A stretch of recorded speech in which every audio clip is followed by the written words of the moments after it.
These files were never meant to be public, but someone reopened them. This is the Dark Bureau.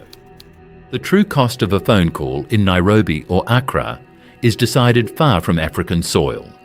Offshore, cable-laying ships silently deposit more than technology. They unload control, routed through glass fibres that pulse beneath the surface of public optimism. These subsea fibre optic cables are the main arteries of Africa's digital economy, carrying everything from bank data to government secrets and everyday conversations. On the surface, headlines hail an era of connectivity and progress, but concealed in the infrastructure are contracts and clauses vesting control not locally, but with distant investors and ministries, often state-backed and rarely answerable to African oversight. As the cables landed, they redrew lines of power. In little more than a decade, over 37,000 kilometres of new cable have knit Africa's coasts into global grids. Routes chosen as much for geopolitical priorities as for commercial rationale. A cable map reveals connections between Lagos, Mombasa, Cape Town and Tangier, with traffic and capital flowing back to Paris, Beijing or Washington. Ownership is layered through consortia and holding companies that obscure who really sets the rules. Official announcements of digital progress always come with technical appendices, often non-disclosure agreements or memoranda for intelligence sharing that relegate local interests to footnotes.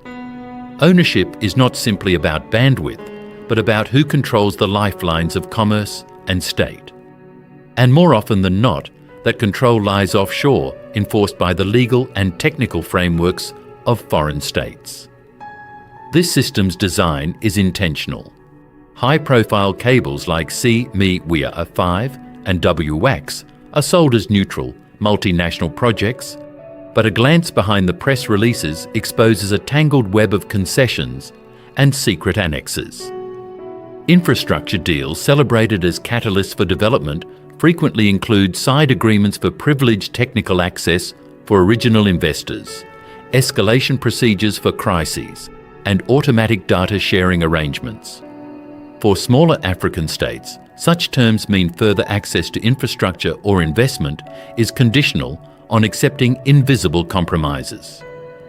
The secrecy is pervasive. Non-disclosure agreements and restrictive clauses block local scrutiny. In 2023, a Kenyan telecom CEO admitted even the most basic network maps needed legal sign-off from foreign backers and were never fully available for domestic oversight. Key decisions on network operation and response to disruptions can thus be executed remotely, limiting the ability of African authorities to intervene in real-time events. The practical consequences are both subtle and profound. Payments for bandwidth rarely move straight from national carriers to foreign suppliers. Instead, they snake through holding companies in Mauritius, Luxembourg, or British territories known for secrecy and tax benefits.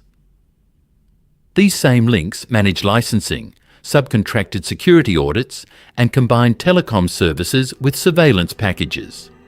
When Ethiopia launched a nationwide surveillance network in 2019, the vendor doubled as the owner of the physical cable relays, granting a foreign provider critical operational and intelligence access with minimal oversight. The result is a system where commercial partnership and surveillance are blended, and ordinary citizens' calls, bank transactions, or messages flow through layers never opened to public view. At times, evidence of deeper control emerges, unexplained service outages or content filters clustering suspiciously around elections or mass protests. More often, the network runs quietly, ostensibly sovereign, but ultimately subject to foreign rules. Inside control rooms, the deeper risks are revealed. Many cable cuts or disruptions are officially attributed to accidents. Yet forensic reviews correlate suspiciously timed outages with political disturbances. Cameroon's internet blackout during protests, widespread outages in Togo, Gabon, and Ethiopia time to elections or unrest, all match patterns of remote command using override codes unavailable to local workers.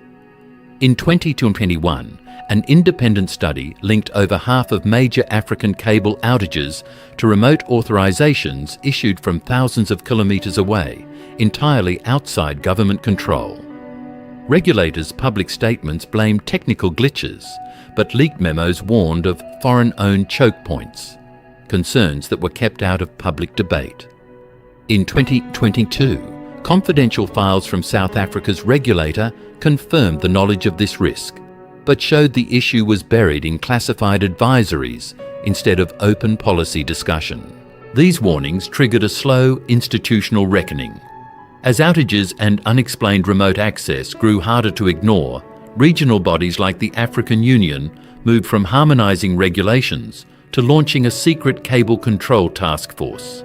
Early findings circulated only among top officials showed that several key projects remained under majority control of entities headquartered abroad, often with direct or indirect ties to state defence ministries or sovereign funds.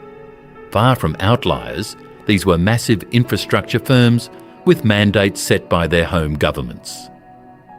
One licensing agreement, reviewed by an independent auditor in 2017, contained a clause authorising emergency rerouting of all national traffic via third countries or satellites, handing control of core connections to outside parties.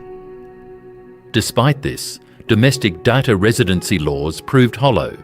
Technical ownership and physical access rested with offshore-controlled entities, making legal mandates largely unenforceable. Surveillance has not simply followed the cable boom, it has been transformed by it. Each new cable brings hardware nodes designed for lawful interception, but these devices are installed and managed by foreign integrators, with audit logs and access rights ending at the vendor's back office overseas.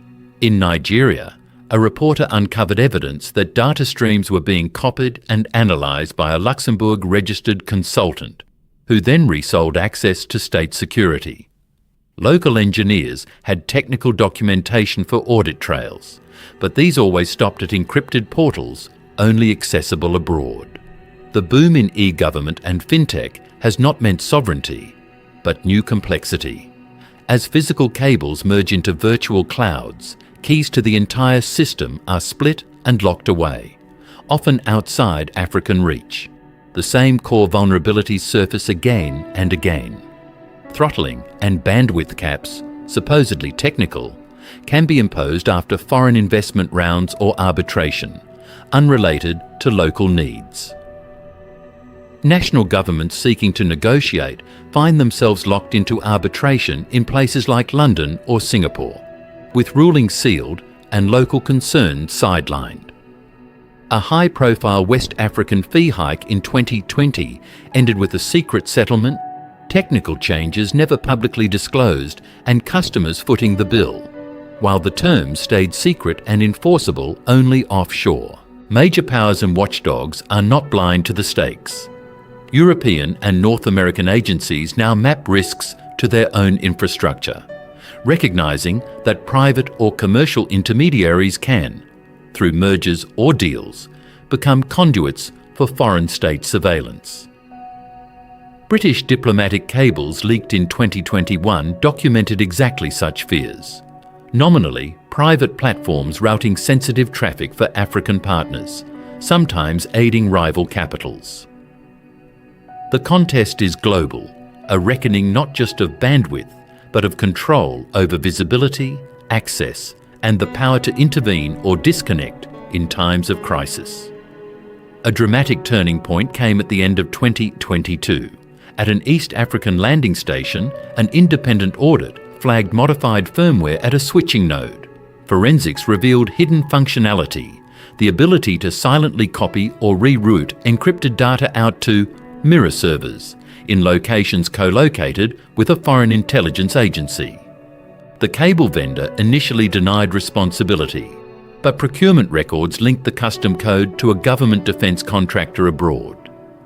Telecom executives, confronted with the evidence, grasped the extent that their central backbone was not just monitored, but technically open to manipulation from overseas, with no viable recourse under local law. The implications extended beyond surveillance. They included the prospect of data manipulation or selective service denials executed from distant jurisdictions. Regulatory agencies tried to respond, but found themselves blocked. Cable companies operated through offshore holding structures, contracts locked in commercial secrecy, and legacy laws that didn't cover the complexity of modern digital infrastructure. Investigations rarely resulted in reform. Most were dropped, citing national security or the risk to foreign investment. Meanwhile, new cable projects and celebrity investment rounds were announced, further entangling the continent in the same networks of external dependence and risk. Reform commissions proposed solutions: ownership quotas, enforced data residency, transparent cable audits. But these rarely left the draft stage. Under financial pressure, states kept trading sovereign control for fast loans and new digital launches. The political costs became clear only in disruptions. Persistent outages that crippled urban mobile banking, slowdowns that stalled activist communications, or unexplained glitches during unrest or demonstrations. Legal redress was nearly impossible, as underlying documentation and technical audit trails remained sealed behind non-disclosure agreements or foreign legal jurisdictions. Africa's digital future is written into the map of its undersea cables. Sovereignty, once defined by territory and government, is now managed by encryption keys, offshore arbitration, and remote overrides. Privileges extended or withdrawn by unseen hands. Some countries are trying alternate paths, satellites, alternative routes, but the daily business of cities, the bank payment or the activist's message still rides cables whose rules are set elsewhere. There's no villain, only a system built to distribute connection and control by priorities external to Africa's democratic life. Each new link brings greater promise and deeper dependency. And the next time a blackout cuts a city off, it will be the result of decisions made not by accident, but through a design that conceals the true price of connection and the forfeiture of local power.